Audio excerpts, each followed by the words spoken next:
अस्सलामु अलैकुम वरहमतुल्लाहि वबरकातुहू। मोहतरम भाइयों, बुज़ुर्गों, दोस्तों, देखो हमारे मुल्क भारत के अंदर मुसलमानों की एक बहुत बड़ी तादाद आपको ऐसी मिलेंगी जो एकदम नाउम्मीदी में जीने वाली और एकदम निगेटिविटी के साथ में, यानी उनके ख़यालात ऐसे आपको मिलेंगे। अगर उनसे ये कहा जाए कि भाई अपने बच्चों को तालीम दो, अपने बच्चों को पढ़ाओ, तो उनका पहला जुमला यही होता है, कुछ फ़ायदा नहीं है बोले अपने लोगों को पढ़ा के, अपने लोगों को नौकरियां थोड़ी मिलती, नौकरी नहीं मिलती अपने लोगों को। ये जो सोच है ना, इसी वजह से आज मुसलमान कौम पिछड़ी हुई है। इसीलिए इस कौम में सबसे ज़्यादा जिहालत है, गुर्बत है, इफलास है। जगह जगह पे भंगार की दुकानें हैं, पान की टपरियां हैं, चाय की होटलें हैं। इसी वजह से है ये जो गुर्बत है, गुर्बत इफलास है। आप पूरे भारत के अंदर किसी भी शहर के अंदर मुसलमानों के महल्ले में दाखिल हो जाइए, आपको एंट्री के साथ में पता चल जाएगा कि ये मुसलमानों का महल्ला है।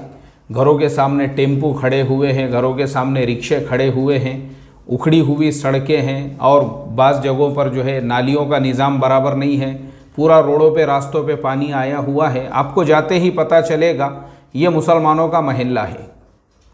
ऐसे ही अगर आप हमारे हिंदू भाइयों के महल्ले में जाते हैं, बिरादरान वतन के महल्ले में जाते हैं, वहाँ पे भी जाते ही आपको पता चल जाएगा कि ये हमारे हिंदू भाइयों का या हमारे बिरादरान वतन का एरिया है। उनके एरिया में जाएंगे तो आपको सलीके से पूरे रोड रास्ते एकदम मोटे ऐसे सीमेंट के बने हुए मिलेंगे, नालियाँ आपको एकदम सिस्टमेटिक तरीके से मिलेंगी। इसी तरह से घरों के सामने आपको कहीं पे भी ऐसे टेम्पू, ऑटो रिक्शे, आड़े टेढ़े वाकड़े गाड़े लगाए हुए हैं, आपको कहीं पे भी नज़र नहीं आएंगे, बल्कि सलीके से तरतीब से घरों की बनावट भी मिलेंगी, रोड रास्ते आपको एकदम कुशादा मिलेंगे। इसी तरीके से उनके अपने बच्चों का जो एजुकेशन लेवल है वो भी आपको एकदम हाईटेक मिलेगा। माँ बाप जो है ना, माँ बाप वो अपने घरों पे दाल चावल खाएंगे, भाजी रोटी खाएंगे, लेकिन अगर आप किसी से भी पूछोगे भाई आपके बच्चे क्या कर रहे हैं, अरे भाई मेरा एक बेटा जो है फलाने कॉलेज में पढ़ने के लिए है, बेटी जो है फलाने शहर में फलाने कॉलेज में पढ़ने के लिए है, बस उनको हर महीने पैसे भेज रहे हैं, बच्चे वहाँ जाके पढ़ाई कर रहे हैं, क्लासेस ले रहे हैं और माशाल्लाह फिर आगे चल के वही बेटी डॉक्टर बन रही है, बेटा इंजीनियर बन रहा है और माँ बाप की ज़िंदगी सुकून और आराम से गुजर रही है। हमारी कौम के अंदर भी आज मैं आपको एक ऐसे माँ की मिसाल पेश करने वाला हूँ जिसने ये जो मुसलमानों की मेंटालिटी है ना, नहीं अपने लोगों को नौकरियाँ नहीं लगते, पढ़ा के कुछ फ़ायदा नहीं है, यानी उनके लिए एक पैगाम दिया है, एक संदेश दिया है। उस माँ का नाम है सलीमा बी, जिस सलीमा बी ने अपनी एक बेटी शेख वसीमा को ऑलरेडी डिप्यूटी कलेक्टर बना दिया हुआ है, जो ऑलरेडी ऑन ड्यूटी है। दूसरी बेटी शेख सुल्ताना, तीसरी बेटी शेख समीना और चौथी उनकी बहू है जिसका नाम अनवरी बेगम है। इनको भी उसने जो है यूपीएससी का एग्ज़ाम 2021 के अंदर देने के लिए मोटिवेट किया। अंत तक वो लोग मेहनतें करते रहे और माशाल्लाह उन्होंने उसके एग्ज़ाम्स को भी दे दिया हुआ है। अब हम अल्लाह से ये उम्मीद भी करते हैं कि एक ऐसी माँ जो किसी करोड़पति घराने से ताल्लुक़ नहीं रखती, सलीमा भी किसी बड़े जागीरदार ज़मींदार ख़ानदान से ताल्लुक़ नहीं रखती है, बल्कि वो एक ऐसी माँ है जिनके शोहर माजूर है, कुछ नहीं कर सकते हैं, और एक माजूर हस्बैंड को अपने घर में संभालते हुए सलीमा भी उन्होंने गांव-गांव घूम कर चूड़ियाँ बेचकर अपने इन बेटियों को तालीम के जेवर से आरास्ता किया। 2 बेटे हैं, एक बेटा ऑटो रिक्शा चलाता है, दूसरा बेटा बाज़ार में जो है दुकान लगाता है। उसके बावजूद उन्होंने हिम्मत नहीं हारी। एक बेटी को तो ऑलरेडी वो डिप्यूटी कलेक्टर बना चुकी है, बाकी जो उनकी 2 बेटियां और एक बहू है उनको भी कलेक्टर बनाने का अज़्म और इरादे के साथ में उन्होंने उनको यूपीएससी का एग्ज़ाम देने लगाया है। अनथक मेहनतें, कोशिशें चल रही है उनके बच्चों की। ये एक मिसाल है, मिसाल हमारे लिए। एक बात याद रखो, ये जो मिसाल है ना, क्योंकि देखो मैं ये देखता हूँ, मेरा तजुर्बा ही ये, मुसलमान अपने औलादों की तालीम पर पैसा खर्च करने को ऐसा समझते हैं जैसे हम वो पैसे को बर्बाद कर रहे हैं। ये मुसलमानों की एक बहुत बड़ी मेंटालिटी है। एक साहब आए मेरे पास में, उनके बेटे को वो इंजीनियरिंग करा रहे थे और इत्तेफाक से एक शादी के प्रोग्राम में मेरी उनसे मुलाकात हो गई। तो वो उस शादी के प्रोग्राम में मेरे से मिले और उन्होंने मेरे से कहा, बोले मौलाना साहब अपने बेटे को मैं इंजीनियरिंग करा रहा हूँ लेकिन फ़ीस भरने के लिए मेरे पास में पैसे नहीं हैं और मैं ये चाहता हूँ कि आपका जो फाउंडेशन है, आप अपने फाउंडेशन से हमारे बेटे के फ़ीस के लिए कुछ मदद कर दो। तो मैंने उनसे कहा कि अभी देखो शादी के प्रोग्राम में हैं, आप अलग से आके मुझे मिलो। वो आए मेरे ऑफिस में, मुलाकात हुई उनकी मेरी। मैंने उनसे ये सवाल किया, मैंने कहा कि पहले मेरे सवाल का ये जवाब दो कि आप अपने बेटे को इंजीनियरिंग कराना चाहते हैं, ठीक है, आपके बीवी के पास में जेवरात कितने हैं, जेवरात कितने तोले के जेवरात हैं? बोले कम से कम एक 5-6 तोले तो होंगे। तो मैंने कहा वो जेवरात कब्र में लेकर जाना है। अगर 1 तोला भी आपकी बीवी बेचती है ना, तो वो 1 तोला जेवर के अंदर आपके बेटे के साल भर के तालीम का खर्चा निकलता है। उस टाइम पे 50,000 रुपये सोने का रेट था।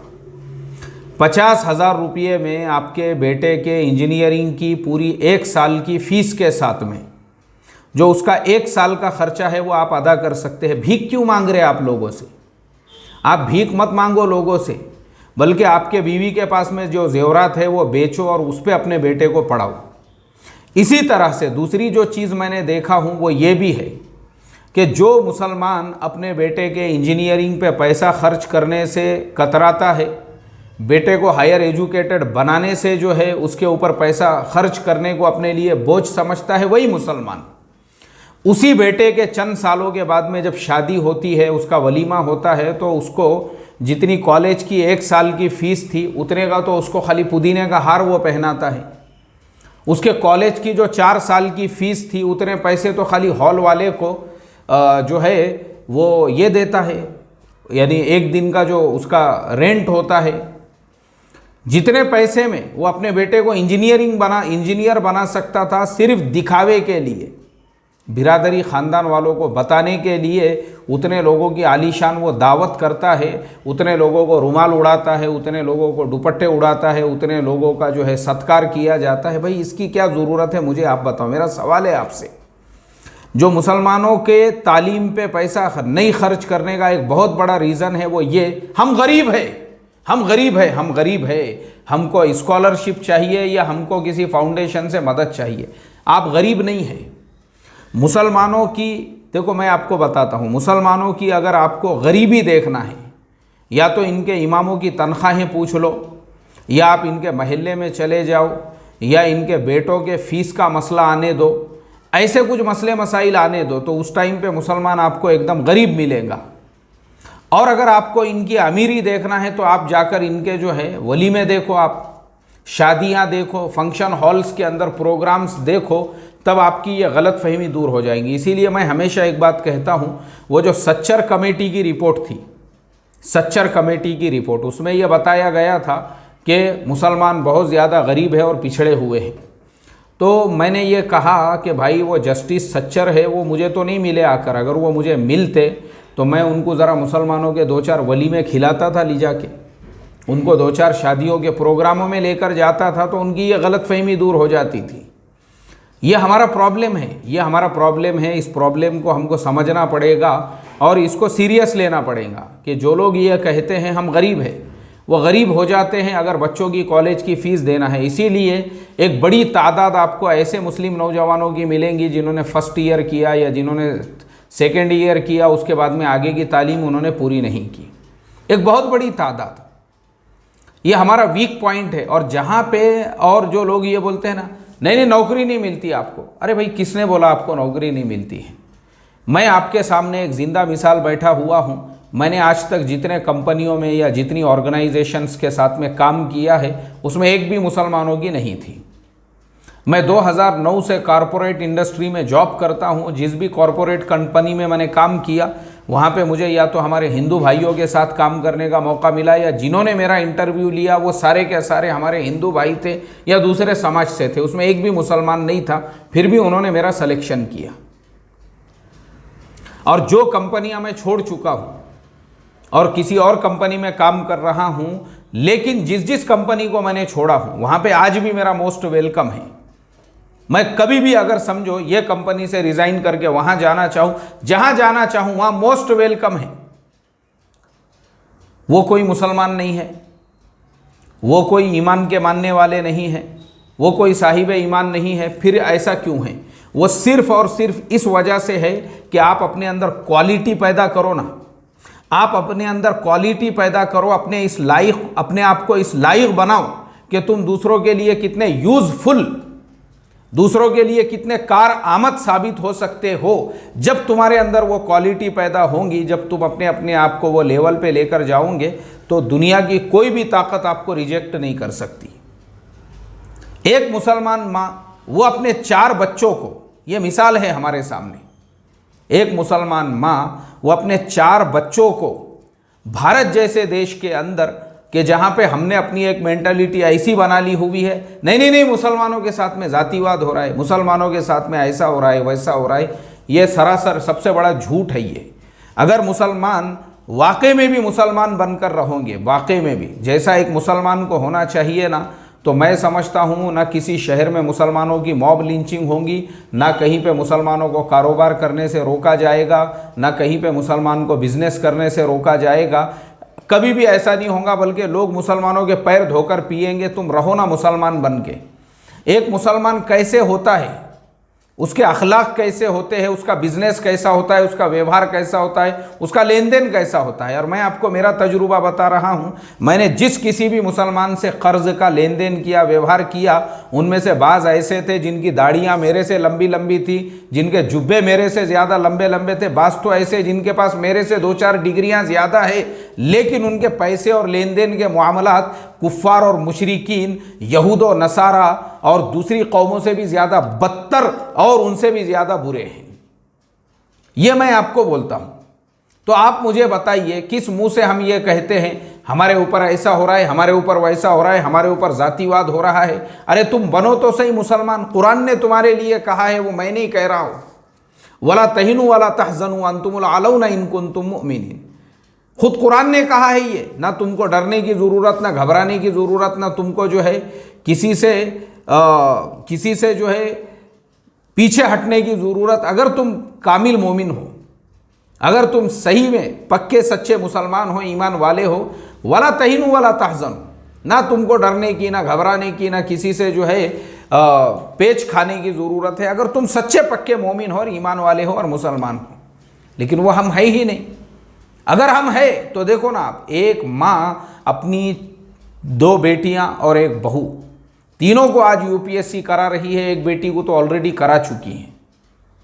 क्यों? इसलिए कि उसको मालूम है कि हमारे देश के अंदर कीमत जो है ना वो क्वालिटी की है, क्वालिटी की। आप अपने अंदर क्वालिटी पैदा करो, लोग आपके पैर आकर धोएंगे।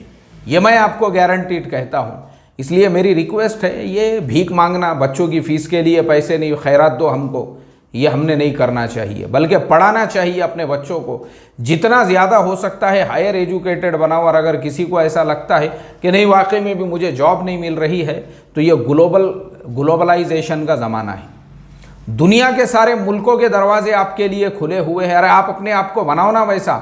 अगर आपके बच्चे रात में 4-4 बजे तक चौराहों पर बैठे रहेंगे, चबूतरों पे बैठे रहेंगे, मोबाइलों पे टाइम पास करेंगे, उनको बाइक भगाने से फुर्सत नहीं रहेंगी और तालीम से उनका कोई लेना देना नहीं रहेगा, और सिर्फ आप ये ब्लेम करते रहो, नहीं नौकरियां नहीं मिलती अपने लोगों को, जातिवाद हो रहा है, तो मैं समझता हूँ क़यामत तक भी ये मसले का सॉल्यूशन नहीं हो सकता है।